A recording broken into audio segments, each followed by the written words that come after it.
Is it a good time to sell your house, or should you wait until next year? I want to share a specific strategy with you that will allow you to get the highest price when you sell, but also get a lower mortgage payment when you buy. This is kind of giving you the best of both worlds. And I'll admit this video is a little long, but I wanted to be as informative as possible.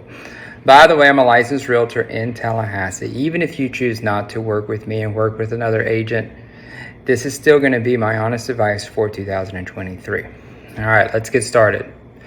This might surprise a lot of people, but based on recent sales data, here is the truth about selling your home in 2023.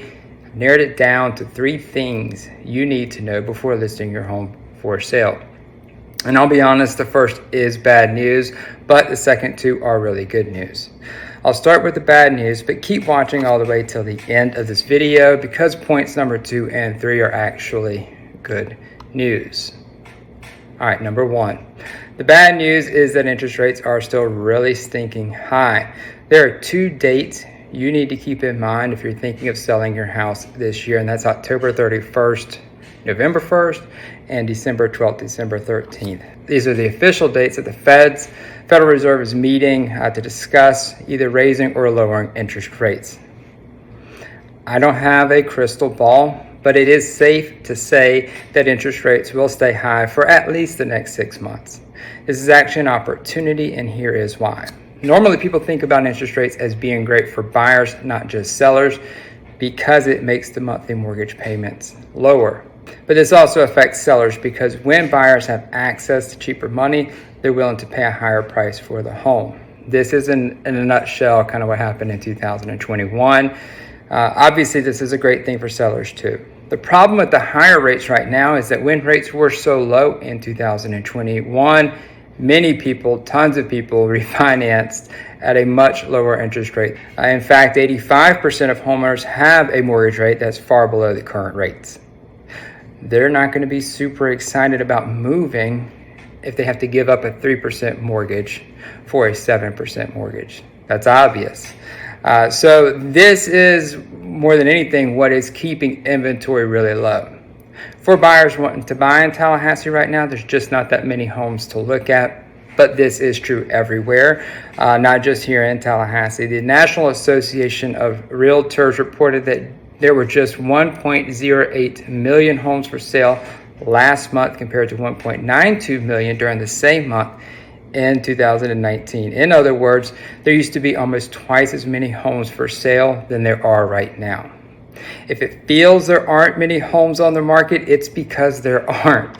It's because of interest rates. So if you want to sell, you can still get a high price for your home. Home prices are still high here in Tallahassee, and they'll stay that way for about the next 5 to 10 years, and I'll explain why in just a minute. Which leads me to point number 2, and it's actually really good news.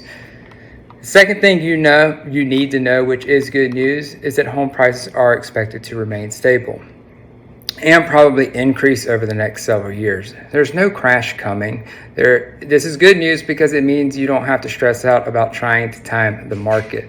One of the biggest mistakes I see buyers making is that they want to wait for home prices to come down, or they're waiting for interest rates to come down. Waiting is not a good strategy. And as the old saying goes, don't wait to buy real estate and wait. This is especially true in 2023 because of one simple word: demographics. The largest generation in American history, millennials, are reaching peak home buying age this year. This ensures there will be strong, consistent demand for homes for at least the next 5 to 10 years.